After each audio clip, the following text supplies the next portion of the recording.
que sirve a las provincias de Azuay y Cañar. Y estamos ya con el doctor Rodrigo Andrés Cordero. Él es presidente de la Cámara de Industrias, Producción y Empleo de la provincia de La Azuay. Quisiéramos conocer su punto de vista sobre lo que está pasando en el país, en una situación realmente delicada que no llega aún a acercar posiciones que permitan el diálogo. Le escuchamos.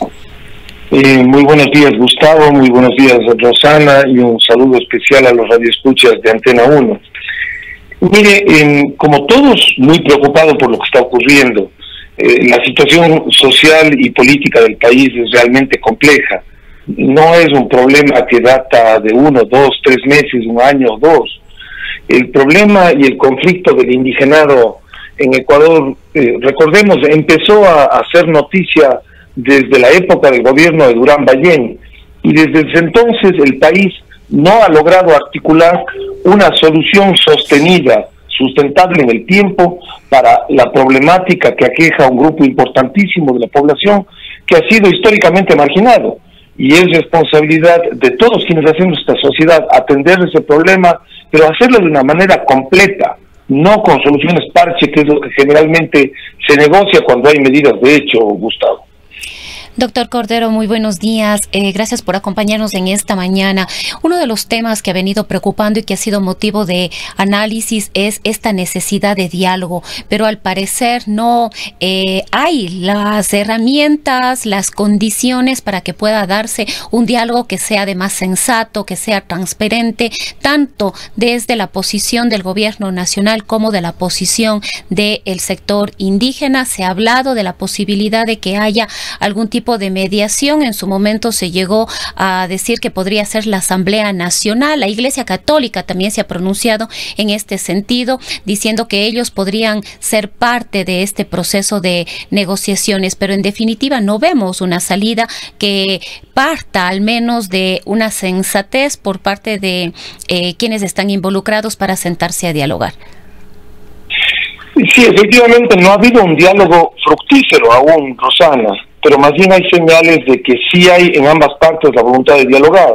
El gobierno lo ha manifestado en declaraciones de algunos de sus ministros, y por otro lado vemos con mucho entusiasmo la declaración más bien pacífica que tuvo el presidente de la CONAIE en la noche de ayer, que circuló en redes sociales, en la cual da cuenta de la aceptación a las medidas compensatorias que tomó el gobierno en el último decreto ejecutivo, y que se abría una posibilidad de diálogo. Y también vemos con mucha expectancia el llamado que hicieron ayer en redes sociales varias universidades de la capital de la República, conjuntamente con la Cámara de Comercio de Quito, invitando a las partes al diálogo. Entre esas universidades estaba la Pontificia Universidad Católica, la Universidad Central del Ecuador, la Universidad Politécnica Salesiana, y las 3 universidades han golpeado las puertas de ambas partes y aparentemente habrían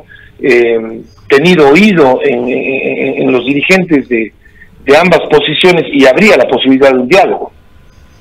Hay varias organizaciones en el país que abogan por el diálogo, que señalan de que ha llegado el momento de sentarse y de discutir. También en declaraciones, como usted señala, que hubo por parte de dirigentes indígenas, se ha flexibilizado en algo la situación. Ya no son los 10 puntos los que exigen, en realidad se va concentrando el tema en 4 puntos específicos que tienen que ver más directamente con los sectores desposeídos y las comunidades indígenas en el país. ¿Qué haría falta entonces? Le preguntamos y nos preguntamos para que se llegue al punto en el que se permita el diálogo. En primer lugar, para dialogar tiene que existir voluntad de hacerlo, y aparentemente las dos partes habrían manifestado su decisión de sentarse a dialogar. En segundo lugar, tener apertura, porque siempre las partes están en condiciones y en posiciones rígidas, inflexibles desde un inicio. Entonces las partes tienen que tener la voluntad de ceder. El diálogo implica concesiones mutuas. Creo que el gobierno ha dado una muestra muy importante a través de las medidas compensatorias que que decretó, y se ve por otro lado que de parte de la dirigencia de la CONAIE también hay apertura a recibir esas compensaciones como parte de sus reclamos. Quedarían efectivamente esos 4 puntos, pero los puntos no pueden ser inflexibles, Rosana y Gustavo, tienen que ser puntos que puedan ser moldeados, que puedan ser de alguna manera movidos, analizados y replanteados entre las partes. Yo creo que existe voluntad en ambas partes, lo importante es que lo hagan rápido, porque obviamente el que está sufriendo con todo esto es el país y la población que ve diezmada las pocas posibilidades de superación que tiene. ¿Cómo están sintiendo los sectores productivos aquí en la provincia de Azuay? En Azuay el cierre de vías ha sido bastante drástico.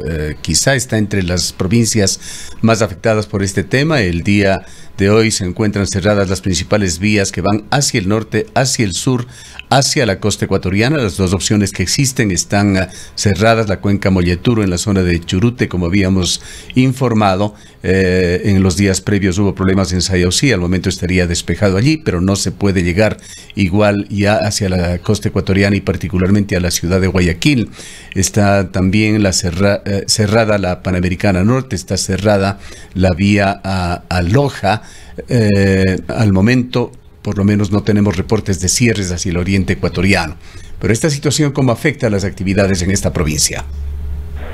Directamente, como no puede ser de otra manera. Usted sabe que la producción austral depende completamente de los mercados de Quito y Guayaquil para comercializar los productos y sustancialmente de los dos puertos, de los puertos que están en torno a Guayaquil y lo mismo de Puerto Bolívar para nutrirse de materias primas. La afección al empleo, porque Gustavo, el problema no es las pérdidas que se causan en el aparato productivo, sino la afección al empleo, que es la segunda mayor necesidad que tiene la población ecuatoriana, es muy grande también en el austro. Se pone en riesgo numerosas fuentes de empleo de persistir este tipo de actividades que diezman obviamente al aparato productivo. En cuanto a las medidas de largo plazo, el reto que tiene el gobierno del presidente Guillermo Lasso de cumplir por una parte con las expectativas que generó como gobierno de incrementar la producción, de mejorar el empleo, de disminuir las diferencias sociales entre ecuatorianos, está en gran medida por cumplirse. Cabe esperar, y esto creo que es un sentir común de la enorme mayoría de los ecuatorianos, de que esta situación no lleve a una desestabilización del gobierno, pero tal como están las cosas, cualquier cosa podría suceder si no se empiezan realmente a ceder ya en intereses extremos, en agendas propias. Y el día de hoy la mira estará fundamentalmente centrada en horas de la tarde en la Asamblea Nacional. A ver, ¿qué es lo que hacen los asambleístas ante el pedido que existe de que se deje sin efecto el estado de excepción? Pero no creo que quepa duda de cuál va a ser el resultado, Gustavo, si han anunciado que 72 legisladores están en contra del decreto de excepción dictado por el presidente de la República. Entonces, la expectativa de la población es solamente ver cómo se va a formalizar esa ya anunciada posición de los legisladores. Pero más bien aquí nos preguntamos, ¿no le tocaría a la legislatura plantarse de una vez por todas el tratamiento de lo que podría constituir una ley de desarrollo indígena en la que de una vez por todas como nación, como país, tratemos la problemática de este sector importantísimo de la población y busquemos soluciones para el largo plazo? Más bien esa es la pregunta. ¿No debería hacer eso la legislatura en lugar de discutir sobre si procede o no un estado de excepción? Porque seguramente lo que va a hacer el gobierno es, tan pronto se dé de baja el decreto 455 que impuso el estado de excepción en las provincias de Pichincha, Imbabura y Cotopaxi, va a expedir uno nuevo. Y vamos a estar como el gato y el ratón. El presidente dicta un estado de excepción y a los 4 o 5 días la legislatura se reúne para derogarlo. ¿Ese es el tiempo útil al cual debe dedicar la legislatura? Yo creería que no. La respuesta es obvia. Deberíamos tratar el problema de nuestro indigenado en la forma en la que se debe hacer. Esto habla usted de acciones que debería tomar la Asamblea. Esto de hecho va a tomar tiempo.